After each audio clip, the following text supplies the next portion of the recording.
جوحي قفتان سيبر لسيشة كيس أنا ودينا هاي صاحب وي وقته هيا باورسي maxay samaxa cusub أبوارنا هاست gabar iska danyarana waa ahay qof walba quruxday waxaana iska arkuya laakiin miiga warhaay gabsaarka hadda aawta xataa ani miskili qof ay sii marka niyo arintaas iska kayst xaaladeysaas waay aboo iga raal noqoni hadda ku murjiye isu kalmar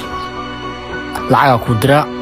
lacag $600 ku diray waxa rabto ku sameeysan $600 dana ka badan oo qalantaay gabar quruxdan isteelkan iqaabkan la tahay mid ay kaari laakiin hadda waqti helayso bariina xaafadii uu maado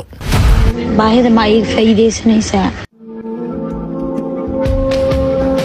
maanta qalad weyn ay galay abba iga raal noqo goor walaashii tahay waa ka raal gelina wax kasto aa ku dhahay wax rabtan weydiiso ana wax ka bedelaynin hay orod iska bax waa mahadsan tahay هاي جوحي قفت مكان ما يستميس فاهمينه ورقفتها إيه كانت على شيء هو